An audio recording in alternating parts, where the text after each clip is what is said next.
Eh, el viejo Hegel decía que indudablemente la idea de la ciencia no es acumular una masa de detalles, sino que la idea de la ciencia sobre todo es adquirir una comprensión racional de qué ocurre y por qué, de qué intereses hay en clase, de cuáles son las posturas de las distintas clases en conflicto. Y precisamente de eso se trata, y es una continuación del debate que hemos tenido esta mañana, en la charla que vamos a tener ahora, ¿no? Yo lo primero que también quiero plantear es que vamos a analizar un periodo largo, que es el periodo que se inicia después de la caída de la Primera República en 1875, hasta prácticamente el inicio de la Primera Guerra Mundial en 1914. Creo que hay una serie de hitos que tenemos que abordar, de hitos históricos, que van a marcar un poco el debate de esta discusión. En primer lugar, la restauración con Alfonso XII. En segundo lugar, y dentro de este periodo del restauracionismo, que se llama históricamente, ¿no?, tenemos la tercera regencia de María Cristina de Habsburgo, cuando fallece Alfonso XII, 10 años después de su acceso al trono por una tuberculosis. Después tenemos todo el proceso de la crisis del 98, es decir, todo el proceso de la independencia de Cuba, de la última guerra de independencia de Cuba, de 1895 al 98. El inicio del reinado del nuevo rey Alfonso XIII en 1902, con 16 añitos. Y luego también todo lo que significó la mayor implicación en todo el tema de Marruecos, que se inicia de alguna manera con el llamado Tratado de Algeciras, aunque ya había habido una intervención previa que hemos hablado antes, ¿no? Se inicia sobre todo tras el Tratado de Algeciras en 1906 y conduce a todo un movimiento cuya expresión quizás más significada es lo que se llamó la Semana Trágica de Barcelona, todo el movimiento que se desarrolla en julio de 1909. Por último, terminaremos hablando de la neutralidad que tiene la burguesía española en el primer gran conflicto mundial, ¿no?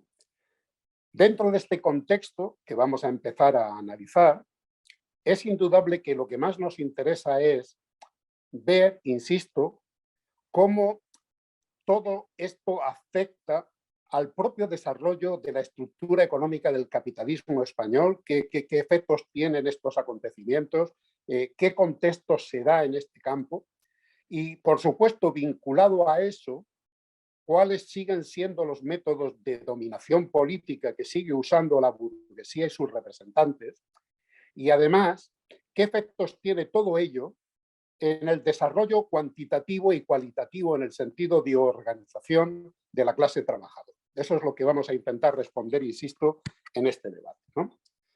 Bueno, yo creo que en la discusión de esta mañana, empezando un poco cuáles son un poco los genes que decíamos de la clase dominante y también del pueblo español y de la clase obrera, lo que podemos afirmar es que en gran parte, los condicionantes de las clases que participan en este conflicto ya los hemos visto desarrollarse en la etapa anterior del siglo XIX, ¿no? Lo hemos visto de una manera muy clara. Ya se ha marcado la impronta que va a caracterizar la actuación, ¿no?, y los criterios de la clase dominante, ¿no? Esa fusión entre las nuevas clases ascendentes y el viejo régimen, una fusión a todos los niveles, una fusión también con el propio aparato del Estado y con el ejército, cuyo papel cambia de una manera drástica, y eso se ve sobre todo expresado con el acceso ya al reino, ¿no?, como monarca, ¿no?, de Alfonso XIII en 1902, ¿no? Engels, refiriendo un poco al carácter de la Revolución Española y resaltando su importancia, decía dos cosas anecdóticas, pero que tienen mucha intríngulis, ¿no?, tienen mucha carga, ¿no?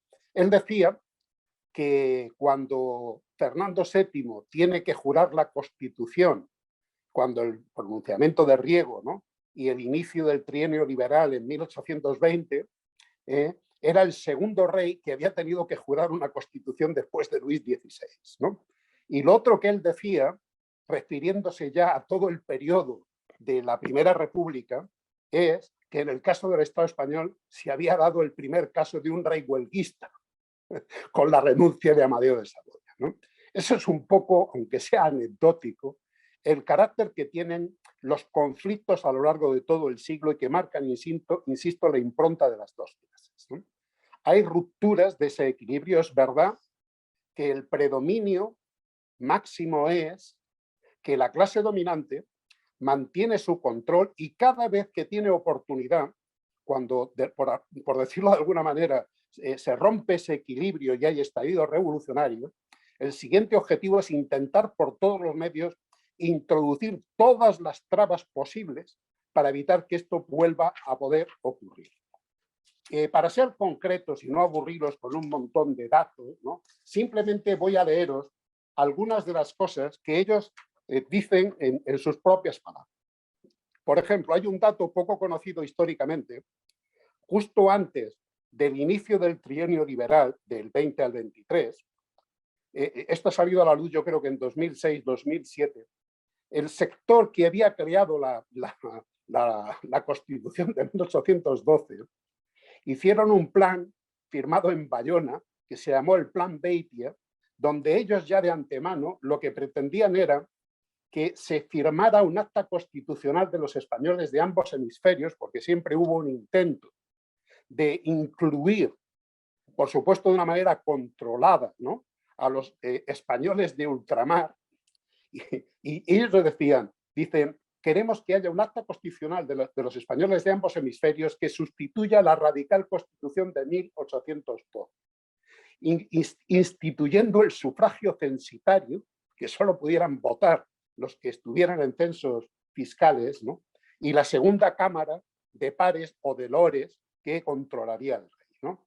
Por ser más explícitos todavía, el conde de Toreno, que fue uno de los artífices de la Constitución del 12, en 1822, refiriéndose al trienio liberal, decía lo siguiente. Esto es muy significativo porque indica su criterio, el criterio de la clase dominante, ¿no? Decía lo siguiente. Decía, la revolución había quitado casi todas las trabas que se oponían a la propiedad y a las libertades públicas. Y fuera de eso, no había más que los horrores de la anarquía, el desorden y la disolución de todos los vínculos sociales. Esa era la característica de todos estos sectores que en momentos puntuales, presionados por la situación, se ven forzados por los sectores más radicales y efectivamente lo que intentan es controlar totalmente el movimiento para que no vaya más allá. Este proceso se agudiza aún más en la medida en que la clase obrera empieza a ser una amenaza. Y yo creo que eso empieza sobre todo en la última parte del siglo XIX, a partir de las últimas décadas, por todo el proceso de acumulación de capital y por la participación de capitales extranjeros en el desarrollo más profundo de la economía española, ¿no?, que luego veremos con algunos datos, ¿no? Claro, ellos, esa es la idea de Cánovas del Castillo, la idea de todo lo que significó la restauración, era precisamente establecer un gobierno controlado que fuese el que decidiera todo, ¿no? Incrementan, por supuesto, las prerrogativas del rey, lo hemos hablado antes, ¿no? Y para resumir qué es lo que significaba este sistema de bipartidismo, ¿no?, donde el rey hacía oscilar y pasar de los liberales a los conservadores y los conservadores a los liberales o viceversa, sin una participación real posible del pueblo, era el siguiente. Voy a leer lo que decía Maura, ¿no?, al principio cuando él denunciaba el caciquismo. ¿Qué quería decir el caciquismo en los pueblos? Que era el control, casi en la práctica similar a los de los viejos señores feudales, que ejercía el cacique en la mayoría de los pueblos, que era donde se concentraba la inmensa mayoría de la población del país, ¿no? Y decía lo siguiente. Él ponía un ejemplo de una de las elecciones, ¿no? Y decía, esta elección tuvo lugar en la casa del alcalde del ayuntamiento en Lalín, en Pontevedra, un pueblo que alguno de vosotros conocerá. Y decía lo siguiente, llegaban los electores ministeriales y se abría la puerta del improvisado colegio, que era la casa del alcalde. Lógicamente, la puerta que se abría no era la principal, era la puerta de servicio, y para acceder a la urna tenían que subir un montón de estiércol y luego escalar una escalera. Y se encontraban con la urna el alcalde y 4 amigos. Esas eran las características reales de la situación. Lo decía de una manera todavía mucho más clara Joaquín Costa, ya después de todo este proceso, tras la crisis del 98, que definía de una manera, yo creo que brillante, lo que significaba el caciquismo, ¿no? Joaquín Costa decía lo siguiente, ¿no? Él decía que España, lo digo textualmente, la forma de gobierno de España es una monarquía absoluta cuyo rey es su majestad el cacique. No hay parlamento ni partidos, solo hay oligarquía. De la libertad, solo la cáscara, solo la apariencia externa había pasado a la Gaceta, es decir, a lo que era entonces el Boletín Oficial del Estado, ¿no? Más aún, cuando muere Alfonso XII en 1885, a su funeral asiste un príncipe de la casa Hohenzollern, Clodoveo, representando al Kaiser Guillermo I, y dice lo siguiente, refiriéndose a cómo veían España, incluso estos sectores que en su país estaban, incluso con la vinculación con la aristocracia, llevando más allá todo el proceso de la revolución burguesa, ¿no? Dice, dijérase que todo se reduce aquí, refiriéndose a España, a satisfacer a los 100.000 españoles de las clases distinguidas, proporcionándoles destinos y haciéndoles ganar dinero. El pueblo parece indiferente. Esto prueba que el gobierno actual tiene las elecciones en sus manos y aún se cuida de que sean elegidos algunos miembros de la oposición. Todo esto constituye un sistema de explotación de lo más abyecto, una caricatura de constitucionalismo, frases y latrocinio. Esa era la descripción exacta de este príncipe alemán, ¿no? Joaquín Costa, hablando de otro aspecto que decíamos antes, decía un poco la opinión de sectores radicales de la pequeña burguesía, ¿no? Él decía que la idea de España, decía Joaquín Costa, un pensador republicano burgués de la pequeña burguesía, de los más radicales y más consecuentes, ¿no? Decía, la idea de España va indisolublemente unida a la idea de la revolución. No hay derecho para alegar escrúpulos constitucionales. Las revoluciones se hacen revolucionariamente o no se hacen de ningún modo. Los parlamentos sirven para consagrarlas, pero no para hacerlas. Eso es lo que decía Joaquín Costa en su momento. Dicho esto, como yo comentaba antes, ¿no?, es indudable que de todo el periodo de la Restauración coincide también con una situación de boom del capitalismo a nivel mundial. En la última sacudida importante que había habido fue la Comuna de París, que hablamos esta mañana, ¿no? Y eso indudablemente tiene también un cierto efecto en el capitalismo español. Ya comentábamos antes, y luego veremos ya los datos un poco generales de cómo es la estructura productiva del país, ¿no?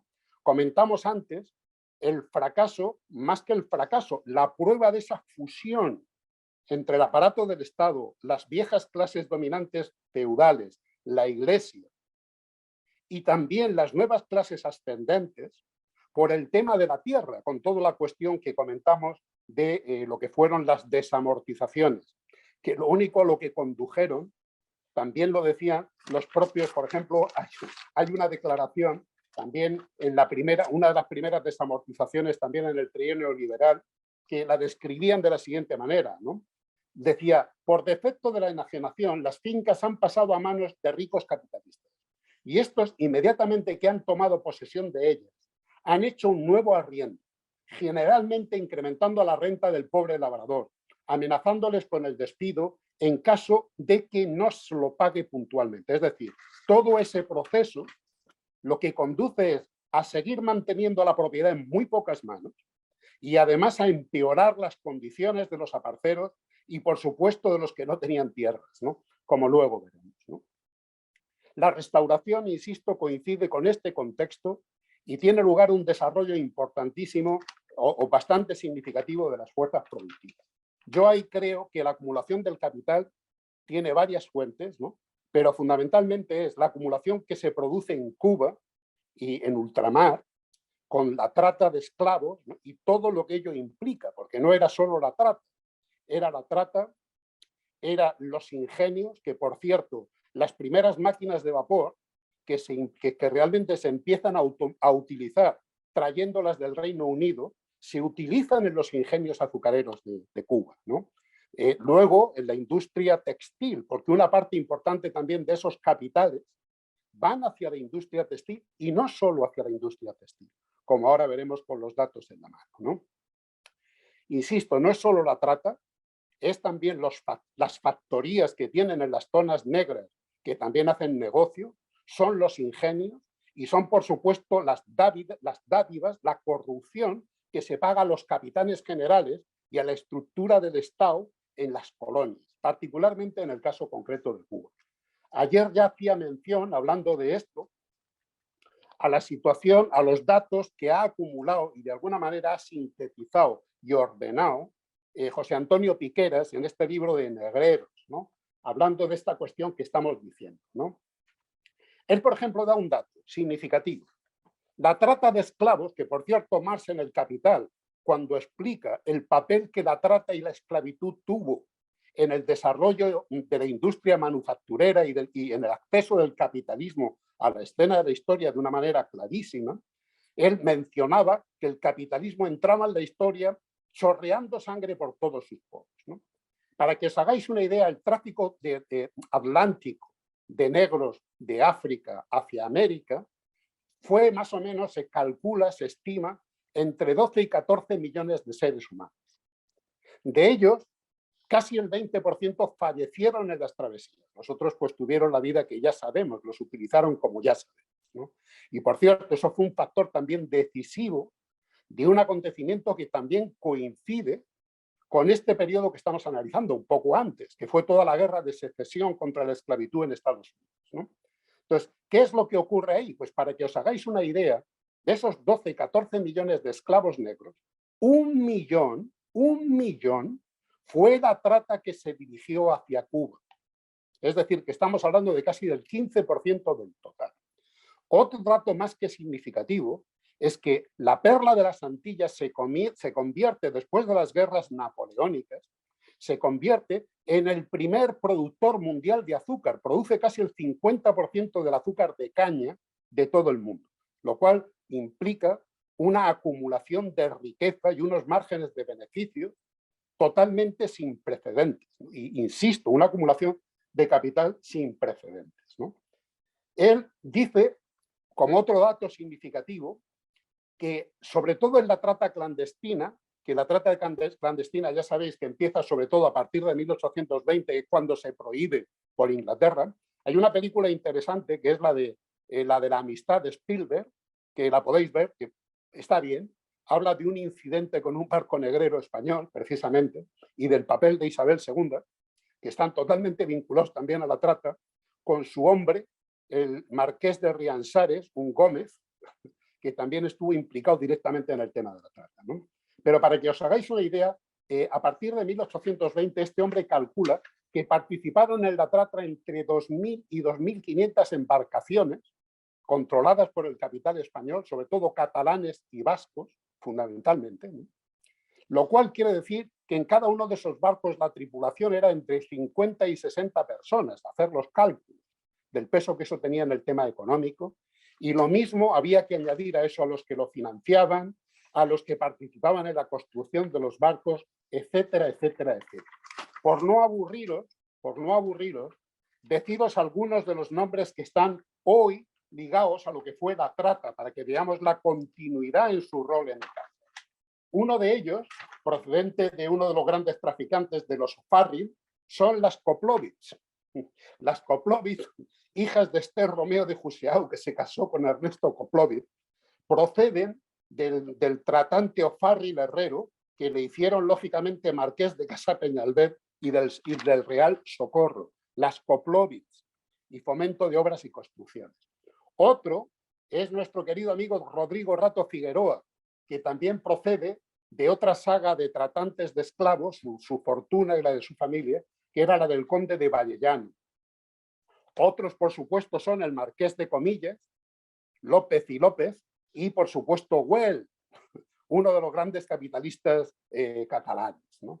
Primo de Rivera, Nuestro querido amigo Vidal Cuadras, también su familia está vinculada a esto.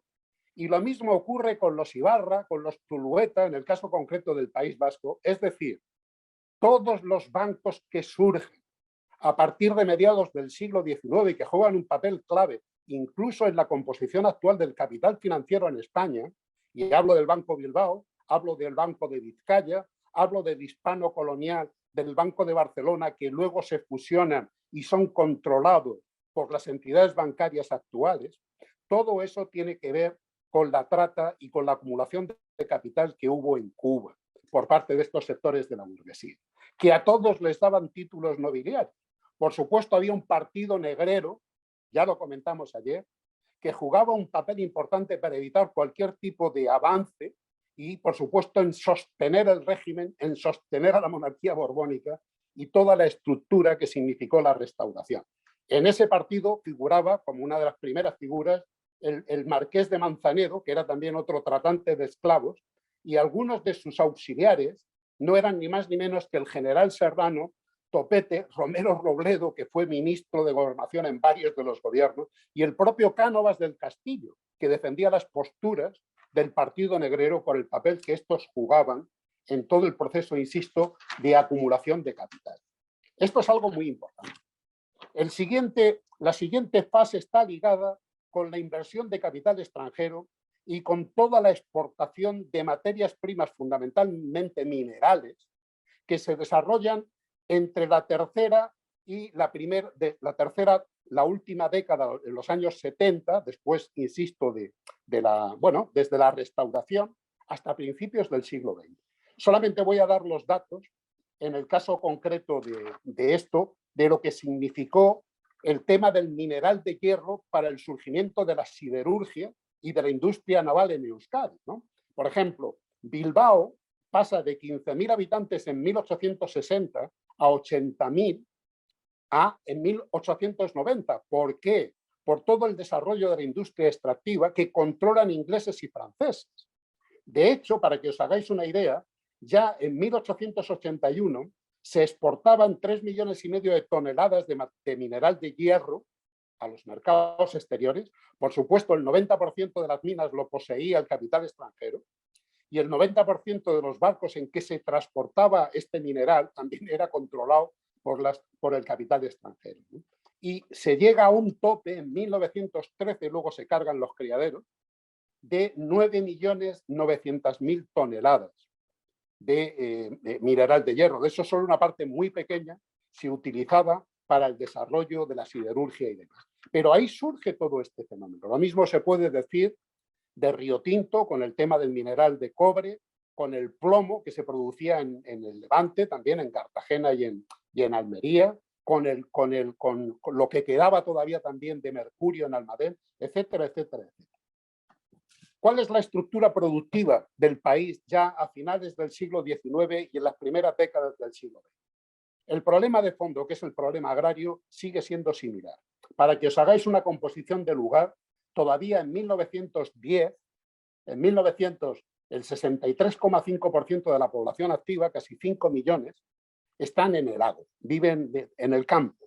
Y solo hay 1 millón aproximadamente de obreros. Incluyo ahí todos, los obreros, los mineros, la manufactura, la industria pesada y también todo el tema del transporte. Porque ya en todo este periodo hay un desarrollo muy potente, como ahora os diré, sobre todo por el peso del capital extranjero, en lo que es el surgimiento ya de una infraestructura diaria, sobre todo de ferrocarriles, también de tranvías, también la energía eléctrica. Todo eso tiene que ver con el capital extranjero que invierten aquí para obtener unas plusvalías tremendas junto con la minería, como explicaba antes, ¿no? En 1910 todavía el 66% de la población activa trabajaba en el campo y todo lo que era la industria representaba un 15,99 en 1900 y un 18,18 en 1910. Las condiciones de las masas, la expectativa de vida era de 34 años, la mortalidad infantil era horrible, similar a la que puede haber hoy en un país colonial, y luego la estructura de propiedad de la tierra seguía siendo la misma.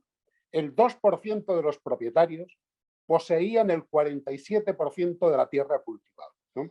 Esto era un fenómeno que tenía distintas expresiones en las distintas zonas, ¿no? Latifundio en todo el sur, incluyendo Extremadura, también en una parte significativa de Castilla-León, por ejemplo en Salamanca o en Toledo, ¿no? Y luego el minifundio en Galicia y la pequeña y mediana propiedad en otras zonas, ¿no? Como Navarra y demás, ¿no? Para que nos hagamos una idea de la concentración de propiedad, el Ducado de Alba tenían una propiedad de 96.000 hectáreas. No creéis que eso habrá variado mucho a lo largo de los siglos, ¿no? Lo mismo el Ducado de Medinaceli, algo parecido, el de Peñaranda eran 52.000. La mitad de la provincia de Sevilla estaba en manos de 900 propietarios. Para que nos hagamos una composición de lugar de lo que estamos hablando. Frente a esto, había 2,5 millones de jornaleros sin tierra ninguna, sin un metro cuadrado, ni siquiera para su sepultura, ¿no? Y al mismo tiempo, esto también indica el atraso secular que tiene la agricultura española, ¿no? Eso empieza de alguna manera a cambiar por el tema de la filoxera. Ocupan una posición durante 10 años importante en el tema de las exportaciones de vino, pero eso se corta ya a principios de siglo porque también les afecta a ellos la filoxera. Y luego empiezan las exportaciones de naranjas y de cítricos del caso concreto de Levante, ¿no? Pero para que os hagáis una idea de por qué no hay un desarrollo técnico en el uso de arados adecuados, ¿no? Y también de fertilizantes, es muy sencillo, ¿no? Y es que ellos tienen mucho más fácil acceder a mano de obra baratísima con unos sueldos que no llegaban a las 2 pesetas diarias, ¿no? En los años de los que estábamos hablando en el campo. En la industria era algo más, 3, 4 pesetas, no era tampoco mucho más, ¿no? Y así la productividad del campo era ridícula.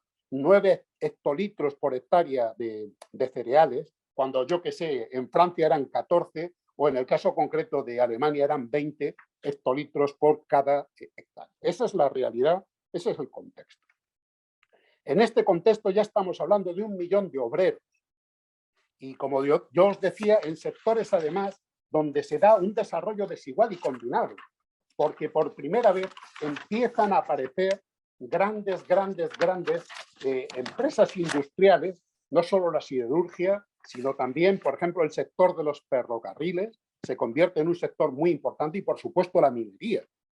La minería se convierte en un sector importantísimo con miles de obreros en Vizcaya, en todo lo que es la cuenca asturiana con la producción de carbón, en la cuenca de Peñarroya, en la cuenca, por supuesto, de Huelva, de Río Tinto, en la cuenca de Murcia, Almería y algo en la cosa concreta de Cantabria, ¿no? En la cuenca de Reocío.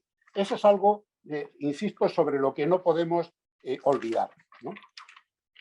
Ligado a esto, ¿qué es lo que vemos en cuanto a la expresión organizada y al movimiento vivo de la clase trabajadora? Hay varios puntos de inflexión, pero el primer punto de inflexión, ya decíamos en la discusión anterior, que efectivamente la primera internacional queda totalmente desorganizada y desprestigiada, y la verdad es que la recomposición del movimiento cuesta un tiempo, ¿no? Los anarquistas lo sufren más, aunque mantienen un respaldo significativo en muchas sociedades obreras, sobre todo en Cataluña. También tienen un eco, ¿no?, en pueblos de Andalucía, aunque, como decía Nani, eso es todavía con una expresión muy limitada, ¿no? Muy limitada. Y yo creo que uno de los primeros puntos de inflexión, bueno, en el caso del PSOE, aunque se funda en 1879, son un grupo en Madrid, ¿no? No es poco, no es mucho más. Y no es hasta finales de los 80, en el 88, cuando realmente se conforma como una organización estatal muy pequeña, con 15 delegados en Barcelona, y también se organiza la UGT en las mismas fechas, en 1888, y para que os hagáis una idea, la UGT en ese momento no tiene más de 3.500 afiliados en todo el país, ¿no? Hablamos de una organización muy limitada. Un punto de inflexión es en el movimiento obrero, es sin duda todo el movimiento huelguístico que se está dando a partir de 1890. Ahí podíamos hablar, antes hubo algún conflicto, ¿no? No he dicho nada de las inversiones de capital extranjero, pero para que os hagáis una idea, se estima ya en 1910 que el capital extranjero había invertido cerca de 4.000 millones de pesetas de entonces en el desarrollo industrial del país, controlando los sectores más avanzados de la industria. Es decir, controlaban una parte del sector financiero, controlaban todo el tema de ferrocarriles, controlaban los tranvías, controlaban también todo el tema, además de los tranvías y de los ferrocarriles, la minería, la siderurgia y parte de la construcción naval. Por supuesto, en combinación con parte del capital español, ¿no? Una parte del cual ya hemos explicado antes dónde había acumulado el capital, ¿no? Entonces, el primer movimiento huelguístico significativo, que tiene además un efecto tremendo y que significa haber entrado ya en un periodo donde la clase obrera se convierte en el elemento que más preocupa a la burguesía, su control. Es en 1890. El Partido Socialista, como ya sabéis, se había sobre todo conformado en el 88. Ellos mandan delegados al primer congreso de la Segunda Internacional en el 89.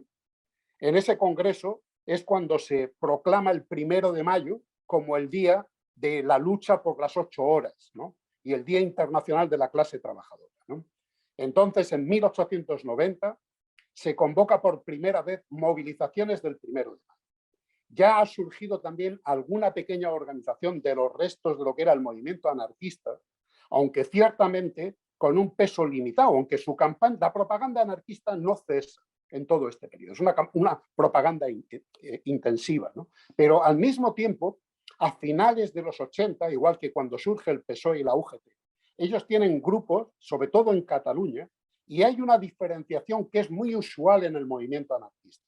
Por una parte está un sector más ligado a los trabajadores catalanes, ¿no? Que es el sector, vamos a llamar, colectivista, que piensa en la lucha sindical. Y luego hay otro sector que defiende el anarquismo, que defiende la acción directa, que defiende la propaganda por los hechos y que luego eso tiene una repercusión en el surgimiento del terrorismo y en que en este país, que algunos no lo recuerdan, se han cargado a 5 presidentes del gobierno desde el siglo XIX, ¿no? Entonces, quiero decir que esto también es un factor importante. 1890 es un punto de inflexión. No puedo hablar de todo, pero voy a hablar sobre todo de la huelga en Vizcaya. Después del 1 de mayo, el 1 de mayo tiene lugar manifestaciones en varias zonas del país, fundamentalmente en Barcelona, en Madrid. La de Barcelona es una manifestación tremenda de 15.000 personas después de un meeting en el teatro, si no recuerdo mal, me parece que fue en el Teatro Lido, un mitin que hablan anarquistas y socialistas y anarquistas, ¿no? Una manifestación de 15.000 y, por supuesto, huelgas que se extienden a fábricas de Barcelona y a otras zonas de la provincia que duran varios días, ¿no? En Madrid la manifestación se hace el día 4 de mayo, porque coincide que el 4 es domingo y tenían miedo de que fuese un fracaso, y también es una manifestación de masas que tiene que recibir Sagasta, el presidente del gobierno, ¿no? En Bilbao hay una manifestación de masas dirigida por Pérez Agua, que es el dirigente del Partido Socialista allí. Tener en cuenta que ahí no hay sociedades obreras. Ahí lo que hay son 4 agrupaciones del PSOE que se han construido previamente en un contexto de un fortalecimiento tremendo de la minería y también de la siderurgia y de la construcción naval, ¿no? Después del 1 de mayo se producen despidos y precisamente la huelga de 1890 en Vizcaya empieza como una huelga política, porque lo que protestan los mineros es porque detienen a los 4 máximos dirigentes que se habían distinguido en la manifestación del 1 de mayo. Rápidamente el conflicto va mucho más allá, va muchísimo más allá. La huelga se empieza a extender, la huelga empieza, para que os hagáis una idea, el 12 de mayo es cuando despiden a esta gente, el 13 de mayo empieza una primera manifestación que rápidamente se convierte en huelga, gritando vivan las 8 horas de trabajo, viva la unión de los trabajadores, vivan los socialistas, ¿no? A la tarde en Ortuella hay mítines de masas y ya por la mañana, el día 14 del 5, hay casi 9.000 mineros en huelga, ¿no?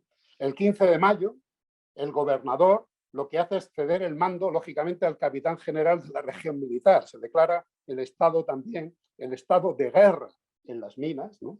Pero la huelga continúa. Y no solo eso.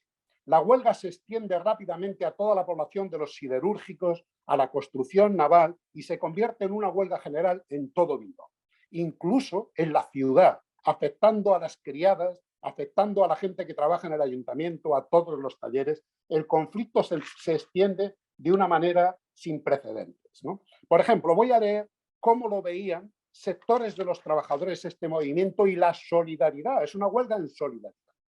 Por ejemplo, en las fábricas de Martínez de Rivas y en los astilleros del Nervión, que tenían sueldos mayores y una mejor jornada de trabajo, ¿no? Porque claro, luego diré un poco las reivindicaciones de los mineros, ¿no? Ellos decían, ¿por qué vais a la huelga si tenéis mejores salarios, ¿no? Y menos jornada de trabajo? Y decían, nosotros estamos muy satisfechos, trabajamos menos tiempo que los demás obreros, tenemos libres las tardes de los sábados y nuestros jornales son crecidos, pero tenemos espíritu de compañerismo y defendemos los derechos de nuestros hermanos de las minas, ¿no? Y por eso iban a la huelga, y por eso la huelga general se hizo imparable, ¿no? Se hace una comisión porque de esas reivindicaciones políticas iniciales se pasa luego, lógicamente, a concretar una tabla de reivindicaciones de los mineros.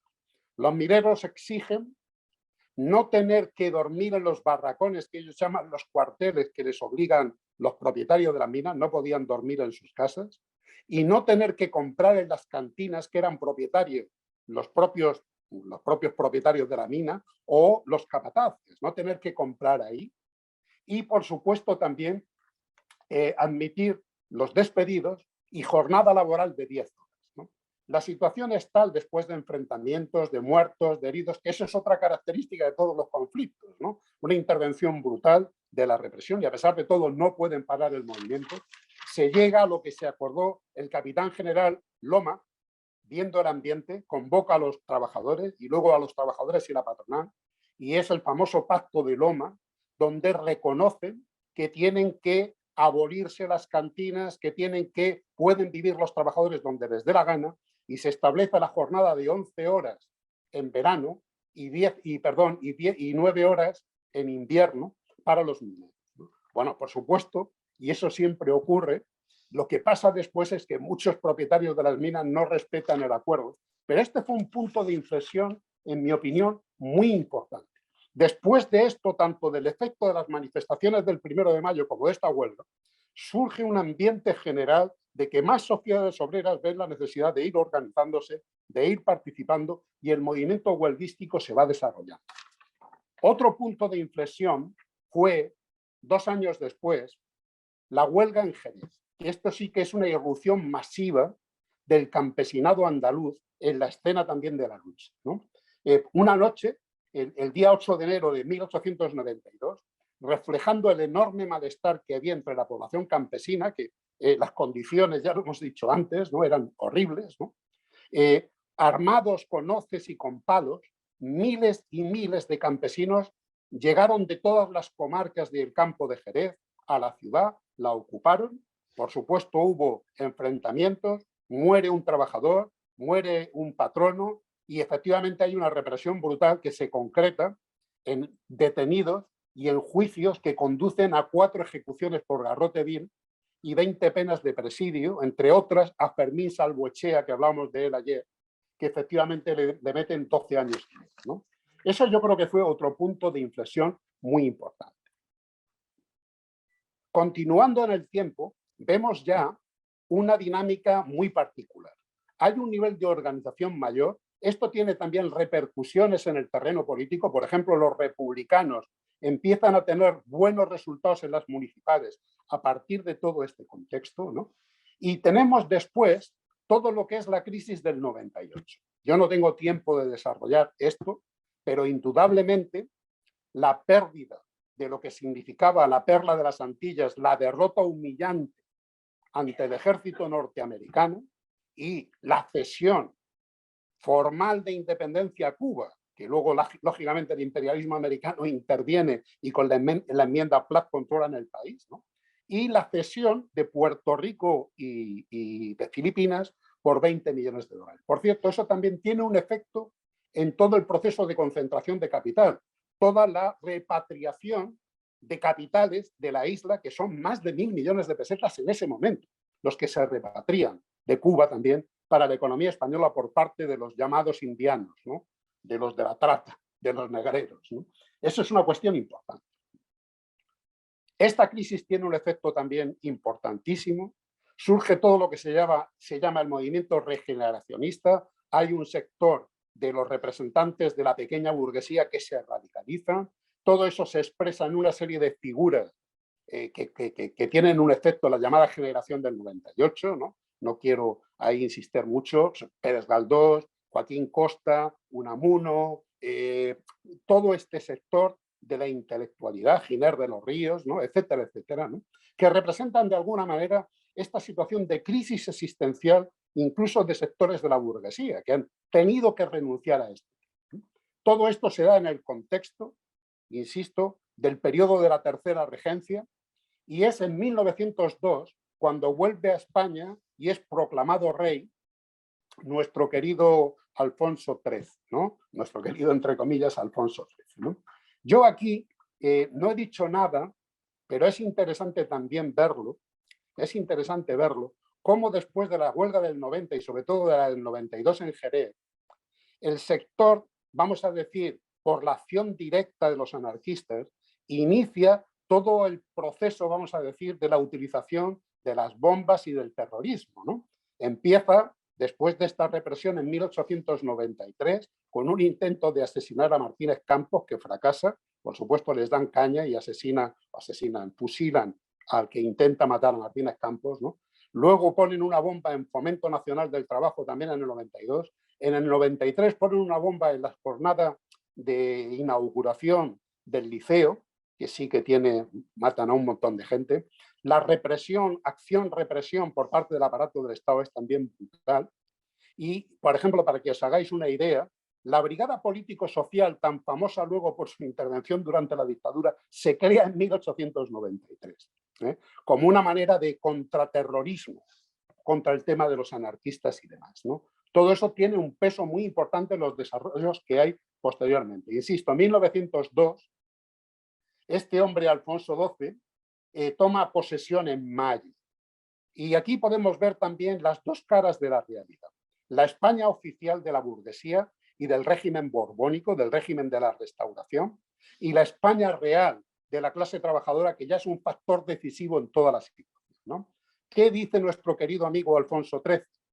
Pues nuestro querido amigo Alfonso XIII, en el propio discurso de su coronación, dirigiéndose al ejército, dice: al tomar por mí mismo el mando de los ejércitos, dichoso veo o afirmo que dichoso el soberano que ve en vosotros el apoyo más firme del orden social, el cimiento más seguro de la paz pública, el defensor más resuelto de las instituciones, la base más sólida de bienestar y de la felicidad de la paz. Es decir, aquí ya hay un cambio, por decirlo, formalizado, cualitativo, que se ha venido gestando en el carácter del ejército, que ya se convierte en un instrumento, vamos a decir, que claramente pretoriano, de uso de la clase dominante y nucleado en torno a la figura del Borbón para utilizarlo directamente contra el pueblo, que no había sido la situación esa siempre en todos los periodos previos, como vimos en la discusión de esta mañana. La España real, por otro lado, es muy diferente. La España real es muy diferente. En ese momento hay un desarrollo huelguístico tremendo en todo el país, ¿no? No puedo dar los datos, ¿no? Pero para que os hagáis una idea, simplemente están en huelga los mineros de Vizcaya, los mineros de Cartagena, los portuarios en Málaga en 1902, 1903, los panaderos de Donosti. Después hay una huelga importantísima en 1903 de nuevo de los mineros, que también la burguesía tiene que ceder a sus reivindicaciones, ¿no? De pago quincenal y de algunas reivindicaciones más, ¿no? Y lo mismo podemos ver en el campo andaluz. Ahí también hay un desarrollo tremendo de los movimientos de los jornaleros en el campo andaluz. En Alcalá del Valle, en Cártama, una huelga en Morón que incluye o afecta a 30.000 jornaleros, ¿no? Que ocupan toda la ciudad y se solidarizan con ellos, hasta las criadas de servir, que se decían entonces, ¿no? Y los funcionarios del ayuntamiento. Lo mismo en Córdoba, lo mismo en Bujalance, etcétera, etcétera, etcétera. Eso yo creo que es algo significativo, porque indica el periodo en el que estamos entrando. Y aquí estamos viendo también algo que para mí es fundamental, ¿no? La clase trabajadora no solo se está organizando, sino que está dejando su impronta en la historia. Y además eso está teniendo un efecto en convertir la clase en sí en clase para sí, como luego veremos con los siguientes desarrollos. Yo no tengo tiempo, pero sí que quiero, lógicamente, hacer mención, porque tiene una trascendencia tremenda, a la huelga revolucionaria que fue lo de 1909. Para hablar de esto, lo primero que tenemos que decir es que la burguesía, después de perder las colonias y de repatriar los capitales, quieren continuar con todo el tema de la aventura colonial en Marruecos. Por supuesto, jugando un papel secundario entre las grandes potencias imperialistas, porque en el Tratado de Algeciras de 1906, la parte que les permiten a ellos explotar son unos 30.000 kilómetros cuadrados entre la costa atlántica y la costa mediterránea del actual Marruecos, y lo hacen presionados por el imperialismo británico, que no quiere permitir que la potencia decisiva en toda la zona del Magreb, que es Francia, que es una potencia importante, pueda tener algún tipo de base frente a sus bases de Gibraltar. Por esa razón les permite, ¿no? Les dan un poco las migajas. Pero lógicamente también hay intereses económicos de primer grado. ¿Y esos intereses económicos a quién están vinculados? Pues las minas que hay en la zona ocupada son minas que posee, como dijo o anticipó muy bien Javi, nuestro querido amigo el conde de Romanones, que ya lo habían nobilizado, por decirlo de alguna forma, y Juan Güell, la familia Güell. Y además, los que transportan a las tropas después del incidente que ocurre a principios de julio, cuando se decreta la movilización de los reservistas, por cierto, todavía seguían existiendo las quintas, es decir, solo iban a la guerra los trabajadores y los pobres que no podían pagar las 1.500 pesetas, fijaos, con sueldos de 1 peseta diaria, o de 2 o de 3, 1.500 pesetas para no ir a la guerra, que lo pagaba la pequeña burguesía y los hijos de la clase dominante. Y en ese periodo, insisto en eso, después de una serie de incidentes, se monta todo el tema de llamar a los reservistas, y eso es un poco el desencadenante de todo el proceso. Y el que transporta a las tropas es otro viejo conocido, el señor López y López, marqués de Comillas, que era el dueño de todo lo que era la flota que transportaba a los pobres desgraciados que iban a morir ahí. El proceso se desarrolla de una manera convulsiva, no solo en Barcelona, tiene efecto en Barcelona y en Madrid. Los acontecimientos van siendo tremendos. El 10 de julio es cuando se llama a los reservistas. El día 16, el día 11, Pablo Iglesias hace un discurso oponiéndose a la guerra y diciendo que lo que hay que hacer es que los enemigos no son la gente de Marruecos, sino el gobierno, ¿no? Y el día 18 de julio ya tenemos protestas en Barcelona y en Madrid, protestas lógicamente con intervención también de la Fuerza Armada, ¿no? El 22 de julio se manifiestan mujeres y jóvenes convocadas por la Juventud Socialistas en Madrid. En Barcelona los soldados que iban a ir por quintas, ¿no?, a la guerra, tiran las medallas, los escapularios y el tabaco que le dan las damas de la alta sociedad, los tiran y empiezan y gritan no a la guerra, no al gobierno, muerte a la guerra, muerte al gobierno, ¿no? Y todo el proceso se va desarrollando hasta que ya se crea un comité de huelga en Barcelona con los anarquistas y los socialistas, basándose en la Asociación Obrera de uno de los pueblos, en concreto de Tarrasa, ¿no?, la Federación Obrera de Tarrasa, y se convoca huelga general para el 26 de junio. Huelga general que además se envían comunicados a Madrid, a Zaragoza, a las grandes ciudades, informando de que se ha convocado la huelga general el día 26 y que hay que llevarla adelante también ahí. El Partido Socialista dice que en Anay, aunque a ellos les detiene, la verdad es que a Iglesias y a Caballero les detuvieron el mismo día 26, y la huelga se desarrolla sobre todo, lógicamente, en el caso de Barcelona, ¿no? Es que además la huelga tiene un carácter explosivo. Es muy significativo que podamos simplemente, y con esto acabo, ver un poco cuál era el ambiente que había en ese momento, ¿no? Para que os hagáis una idea, el 26 de julio, en Sabadell, Mataró y Manresa, fue proclamada la República. La huelga era tan masiva y tan unánime que ahí se proclama la República. La población impidió la salida de los reservistas en Figueras. En Sabadell se reunió un mitin de 20.000 personas, pese a la prohibición gubernamental, con el grito de antes la insurrección que la guerra. Se impidieron la salida de los trenes y se cortaron las comunicaciones. Por la tarde del día 26, en un nuevo mitin, habló un reservista dirigiéndose a la multitud y dijo lo siguiente: yo declaro que no iré jamás al RIF y que si quieren obligarme a batirme, me batiré aquí mismo contra los causantes de la guerra y contra los opresores del pueblo. El proceso continúa, hay una situación de doble poder. La huelga era efectiva en 65 localidades de Cataluña, también en Alcoy. En Sabadell, en Mataró, en Granollers, en Palafrugell, los comités revolucionarios que se han creado dirigían la situación después de haberse apoderado del ayuntamiento. En Sabadell, después de ocupar el ayuntamiento, el día 27 de julio, 1.500 hombres armados estaban dispuestos a marchar sobre Barcelona, pero el comité de huelga de la capital dijo a los delegados de Sabadell que no necesitaban refuerzos. En Sabadell, los obreros se apoderaron del cuartel de la Guardia Civil, cuyos números tuvieron que refugiarse en la estación. Y 2 regimientos de dragones se negaron a abrir fuego contra la multitud. Teníamos una situación de doble poder.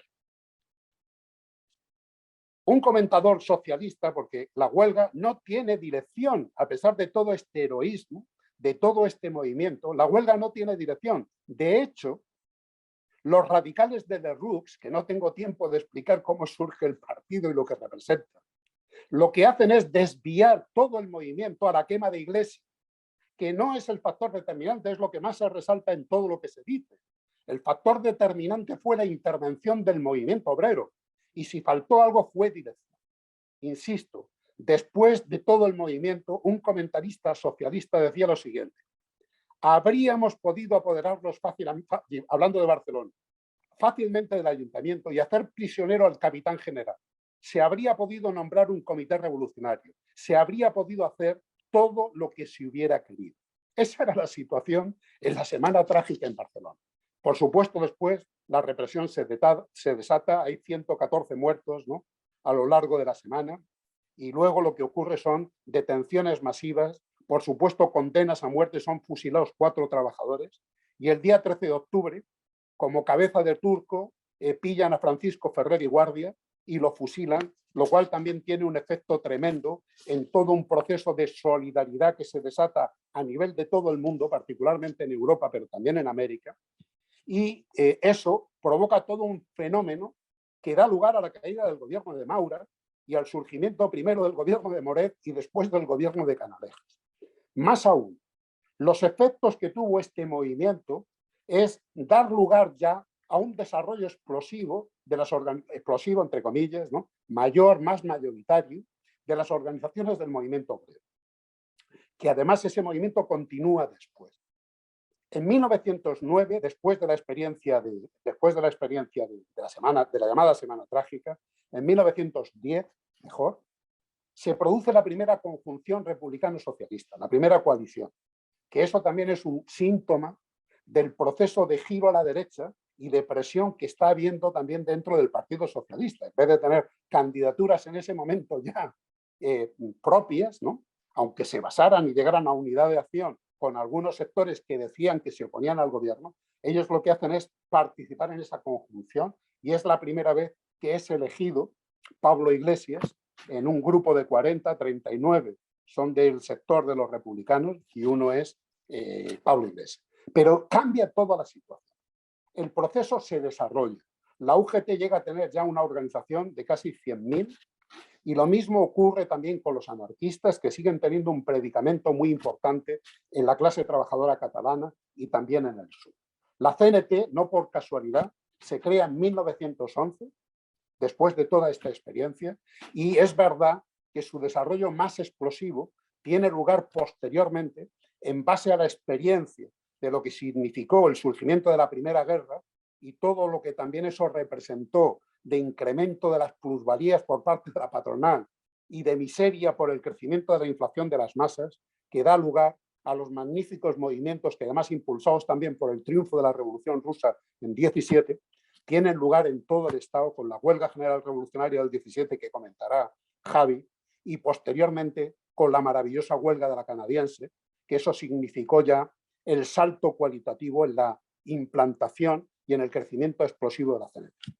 Terminando, camaradas, desde ese momento la clase obrera de este país marca la impronta y deja bien sentado desde entonces, y hoy también es la situación, tanto sus características, su experiencia, que es una experiencia convulsiva, la debilidad de su dirección, su capacidad de poder transformar todo, solo y exclusivamente con la falta de ese eslabón, de ese pistón, que tiene que ser el pistón de una dirección que esté acorde con las características, con las peculiaridades y con las tradiciones magníficas que tiene la clase obrera en nuestro país.